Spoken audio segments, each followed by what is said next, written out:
बिस्मिल्लाहिर्रहमानिर्रहीम। अस्सलाम वालेकुम वरहमतुल्लाहि वबरकातुहू। Welcome to Stem Genius Point, जहां मैथ और फिज़िक्स बनते हैं आसान। अगर आप अपने इम्तहानात में अच्छे मार्क्स लेना चाहते हैं और अपने कॉन्सेप्ट को आसान तरीके से समझना चाहते हैं तो ये चैनल आपके लिए बनाया है। आज हमने देखें एक्सरसाइज नंबर रिव्यू कर रहे थे और चैप्टर नंबर 2 की रिव्यू एक्सरसाइज हमने लास्ट लेक्चर में की और क्वेश्चन नंबर 2 किया था। और आज हमने कौन सा क्वेश्चन करना है, क्वेश्चन नंबर 2 का ही सेकंड पार्ट करेंगे। देखें क्वेश्चन नंबर 1 में हमने क्या क्या चीज़ें पढ़ी थी, हम लोग पढ़ के आए थे। जो इसका फर्स्ट पार्ट था उसमें 3 मेथड थे हमारे पास। हमने फैक्टराइजेशन का मेथड करना था, फिर सेकेंडली हमने उसके अंदर कंप्लीटिंग स्क्वायर का मेथड था और थर्ड वन हमारे पास क्वाड्रेटिक फार्मूला का मेथड था। तो सेम ये भी क्वेश्चन आपके पास ऐसा ही है, इसमें भी आपने तीनों मेथड पढ़ने हैं। तीनों मेथड के जरिए से हम क्वेश्चन को स्टार्ट करते हैं। तो चलें स्टूडेंट्स, हम आज का लेक्चर स्टार्ट की। तो प्यारे बच्चों देखें, आपके पास क्वेश्चन नंबर 2 है, 2x square minus x minus 10 equal to 0। तो सबसे पहले हम लोग पहला मेथड इस्तेमाल करते हैं। पहला मेथड है हमारे पास फैक्टराइजेशन का।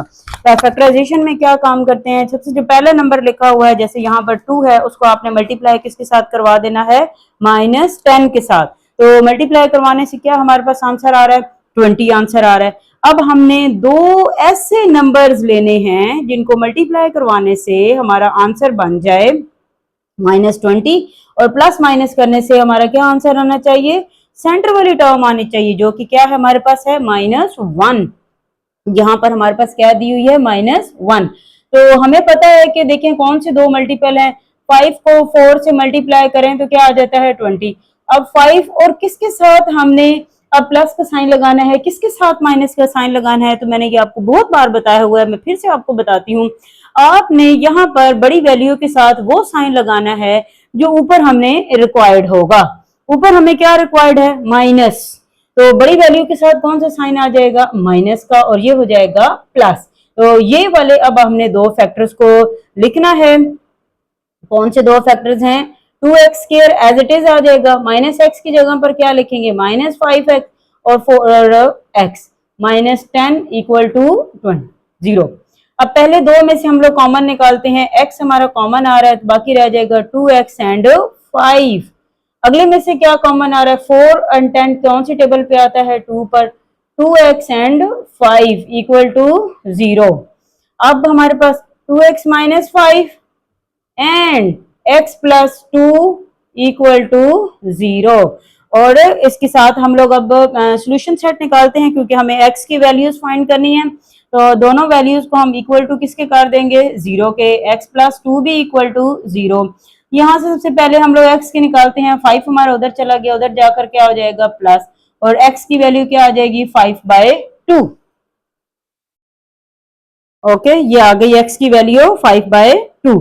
अब दूसरी वैल्यू निकाल लेते हैं हम लोग, तो वो सिंपल है, x is equal to -2। x की एक वैल्यू आ गई -2 और दूसरी वैल्यू आ गई 5/2। तो ये हमारे पास आ गया फैक्टराइजेशन का आंसर। इस आंसर को ध्यान से याद रखिएगा और लास्ट में जब हम लोग तीनों मैथ कर लेंगे तो तीनों का जो आपका आंसर होना चाहिए वो यही वाला आंसर बनना चाहिए। x की वैल्यू एक आ रही है 5/2 और दूसरी आ रही है -2। और इसके साथ ये वाला मेथड हमारा खत्म हुआ और अब हम स्टार्ट करते हैं अगला मेथड, जो कि हमारे पास कौन सा मेथड है, कंप्लीटिंग स्क्वायर का। तो चलें जी वो स्टार्ट करते हैं जी। तो प्यारे बच्चों देखें, हमारे पास क्वेश्चन वही है और अब हमने कौन सा मेथड सॉल्व करना है, कंप्लीटिंग स्क्वायर का मेथड। सबसे पहले हमें कंप्लीटिंग स्क्वायर में क्या करना होता है, आपको स्टेप्स याद होने चाहिए। तो सबसे पहले हम लोग क्या करते हैं उसको देख लेते हैं, 2x square x 10 equal to 0। जो x स्क्वायर के साथ जो टर्म लिखी हुई है हमने इसको क्या कर देना है, खत्म कर देना है। तो क्या करेंगे जी, हम लोग डिवाइड करेंगे, डिवाइडेड बाय 2। 2 आ गया, x/2 आ गया, 10/2 आ गया इक्वल टू 0। ये 2 2 से कैंसिल हो गया, ये x/2 रह गया, ये कैंसिल हुआ, ये आ गया 5, -5 इक्वल टू 0। अब इसके साथ ही जो हमारा माइनस लिखा हुआ है उसको हम ब्रैकेट के दूसरी तरफ शिफ्ट कर देंगे, तो उधर जाकर क्या हो जाएगा +5। ये हमारे पास आ गया जी यहाँ तक का सोल्यूशन। इसके बाद हमें अच्छे से पता है कि हम लोग एक लाइन लिखते हैं। वो लाइन क्या होती है कि आपने क्या लेना है, कोफिशिएंट ऑफ x। क्या लेंगे हम लोग, कोफिशिएंट ऑफ एक्स, एक्स का कोफिशिएंट कौन सा है जी, हमारे पास है 1/2 सिर्फ लेंगे। 1/2 को अब हमने क्या कर देना, मल्टीप्लाई करवा देना अगेन 1/2 के साथ, तो कितना बन जाएगा 1/4। देन हम लोग क्या करते हैं, देन हम लोगों ने इसका स्क्वायर ले लेना है, ठीक है। देन हम लोग क्या लेंगे, टेकिंग स्क्वायर, स्क्वायर लेंगे। फिर हम लोग क्या करेंगे, ये जो हमने इक्वेशन नंबर 1 बनाई है ऐड करेंगे, देन ऐड, ठीक है, स्टेप बाय स्टेप आपने सारी चीजें याद रखनी है। Then add in equation number 1 के बोथ साइड्स पर, ठीक है। तो 1/4 है हमारे पास, उधर से आंसर आ रहा है 1/4। जब हम इसका स्क्वायर लेंगे तो आपके पास क्या बन जाएगा, 1/4 का स्क्वायर। 1/4 के स्क्वायर को आपने इक्वेशन नंबर अपनी 1 और 2 दोनों के साथ क्या करवा देना है जी, ऐड करवा देना है। तो अब हम आगे इधर से स्टार्ट करते हैं। ओके, अब इक्वेशन नंबर 1 हमारे पास दी हुई है इक्वल टू 5x² x/2 को ऐड करवा देंगे हम लोग 1/4 के स्क्वायर के साथ, 5 प्लस 1/4 का स्क्वायर। होपफुल आपको समझ आ रही होगी। अब देखें फर्स्ट वन हमारे पास जो ये वाली टर्म दी हुई है, ये हमारे पास क्या हो जाएगी, एक मुकम्मल मुरब्बे की फॉर्म बन रही है, मुकम्मल स्क्वायर बन रहा है। तो इसको हम लोग क्या कर लेंगे, एक कंप्लीटिंग स्क्वायर में कैसे लिखते हैं, पहली टर्म को लिखते हैं माइनस सेंटर वाली टर्म का लेते हैं, 1/4 का स्क्वायर लिखेंगे। वहां पर हम लोग स्क्वायर अपना ओपन कर लेते हैं, वो हो जाएगा 16। अब लेफ्ट हैंड साइड को तो आपने बिल्कुल छेड़ना नहीं है, राइट हैंड साइड वाले को क्या करेंगे हम लोग, एलसीएम के जरिए सॉल्व करेंगे। 4 का स्क्वायर, ओके जी, यहाँ पर एलसीएम आ रहा है 16, 16 को 5 के साथ मल्टीप्लाई करवा देते हैं, तो ये आपके पास बन जाएगा 0, 30 और 80 आ जाएगा प्लस 1। ये कितना बन गया, 81/16 x माइनस 1/4 का स्क्वायर। अब अच्छा जी, अब हम क्या करेंगे, स्क्वायर एक साइड पर है और एक साइड पर 81 और 16 है, तो हमें पता है कि हम स्क्वायर को रिमूव करेंगे क्योंकि हमने x की वैल्यू को फाइंड करना है। तो हमारे पास क्या अगला स्टेप होना चाहिए, बिल्कुल taking square root both sides. Now taking square root both sides. अब बोथ साइड्स पे टेकिंग स्क्वायर रूट ले लेते हैं, 1/4 का भी स्क्वायर रूट ले लिया एंड 81/16 का भी स्क्वायर रूट ले लेंगे।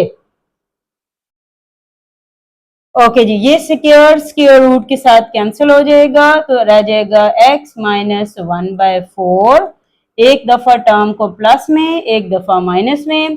ओके जी, यहाँ देखिए 81 कैलकुलेटर से अगर हम निकाले, 81 किसका स्क्वायर होता है, 9 का, ये आ जाएगा 9, और 16 किसका स्क्वायर होता है, 4 का। अब हमने क्योंकि x की वैल्यू फाइंड करनी है, तो टर्म हमारे पास एक दफा प्लस में है एक दफा माइनस में है, तो इसी लिहाज से हम लोग x की वैल्यू को एक दफा प्लस में लिखते हैं, एक दफा माइनस में लिखते हैं जी। तो प्यारे बच्चों देखें, हमने क्या किया, टर्म को x माइनस 1/4 को एक दफा प्लस में लिखा 9/4, और x माइनस 1/4 को एक दफा माइनस में लिखा 1/4। ओके जी, माइनस है, उधर जाकर क्या हो जाएगा, प्लस हो जाएगा। हमें पता है कि डिनोमिनेटर में अगर सेम टर्म हो तो ऊपर वाली टर्म्स ऐड हो जाती हैं। x की वैल्यू कितनी आ जाएगी, 5/2। इसको सॉल्व करते हैं, माइनस 9/4 ऑलरेडी है, वहां जाके प्लस हो जाएगा। x इज इक्वल टू, ये अब हमें पता है कि डिनोमिनेटर सेम हो तो ऊपर वाली टर्म्स ऐड या साइन के हिसाब से प्लस माइनस होती हैं। ये आ जाएगा हमारे पास -8/4, और x की क्या वैल्यू आ जाएगी भाई, -2। तो ये दो वैल्यूज हमारे पास आ गई। अब देखें, आपके ने जो फर्स्ट क्वेश्चन किया था फैक्टराइजेशन का, उसका भी यही आंसर आ रहा था, और जो सेकंड हमने मेथड किया है कंप्लीटिंग स्क्वायर का, उसका भी यही आ रहा आंसर। अब थर्ड वन हम चेक कर लेते हैं कि हमारा बाय क्वाड्रेटिक फार्मूले से क्या आंसर आता है। तो अब यहाँ पर नोट हमने कर लिया होगा यकीनन, और नेक्स्ट अब हम लोग स्टार्ट करते हैं बाय क्वाड्रेटिक फार्मूला जी। तो प्यारे बच्चों देखें, हमारे पास सेम क्वेश्चन है, हमने क्वाड्रेटिक फार्मूले के मुताबिक सॉल्व करना है, और इसकी वैल्यूज को देख लेते हैं। हमने पढ़ा हुआ है कि a की वैल्यू क्या होती है 2, और b की वैल्यू क्या होगी -1, और c की वैल्यू क्या होगी -10। एक्स स्क्वायर ए होता है, एक्स हमारा बी होगा और जो कांस्टेंट टर्म है वो हमारी सी की टर्म कहलाई जाएगी। अब हम लोग इसका क्वाड्रेटिक फार्मूला लिखते हैं ताकि हम लोग क्वेश्चन को आगे सॉल्व कर सकें। क्वाड्रेटिक फार्मूला हमें पता है कि क्या होगा, x is equal to minus B का square 4ac divided by 2a। Values fill करते हैं, minus minus 1 plus minus minus 1 का स्क्वायर माइनस 4a हो जाएगा 2c हो जाएगा 10 डिवाइडेड बाय 2 और a की टर्म हमारी क्या आ रही है 2। ओके जी, इसको कर लेते हैं, माइनस माइनस हो गया प्लस, यहाँ पर भी आ गया प्लस, माइनस माइनस यहाँ पर हो जाएगा प्लस, 4 2 जार 8, 8 को 10 के साथ मल्टीप्लाई करेंगे तो 80 divided by 4 plus 1 plus minus ये आ गया 81 और नीचे आ जाएगा हमारे पास 4। होपफुल आपको क्लियर हो रही होंगी सारी चीजें। ओके जी, हमें पता है कि 81 किसका स्क्वायर होता है भाई, 81 स्क्वायर होता है 9 का प्लस माइनस और ये आ जाएगा 9 बाय 4। दोनों वैल्यूज हैं, एक दफा प्लस में करके देख लेते हैं और एक दफा माइनस में करके देख लेते हैं। प्लस में करने से क्या आ रहा है भाई 10 बाय 4, माइनस करने से क्या आ रहा है माइनस 8 बाय 4। एक्स की वैल्यू एक क्या आ रही है 5 बाय 2, दूसरी क्या आ रही है -2। तो अब तक देखें हमारे पास जो तीनों मेथड हमने सॉल्व किए उन तीनों मेथड में हमारा सेम आंसर बन रहा है। जो फैक्टराइजेशन का क्वेश्चन था, फिर सेकेंडली हमारे पास कंप्लीटिंग स्क्वायर का है और थर्ड वन क्वाड्रेटिक फार्मूला का है। तीनों क्वेश्चन के आंसर हमारे बिल्कुल सेम आ रहे हैं और इसके साथ ही हमारा आज का लेक्चर खत्म होता है। याद रखें, मुश्किल नहीं, सही रहनुमाई की जरूरत सिर्फ होती है। अगर आपको ये लेक्चर मुफीद लगा हो तो वीडियोस को लाइक करें, अपने दोस्तों के साथ शेयर किया करें और स्टैम्प जीनियस पॉइंट को सब्सक्राइब करना ना भूलें। आपकी एक सब्सक्रिप्शन हमें मजीद मुफ्त तालीमी वीडियोस बनाने की हौसला अफजाई होती है। और इंशाल्लाह मिलते हैं अगले लेक्चर में, उस वक्त तक के लिए अल्लाह हाफिज।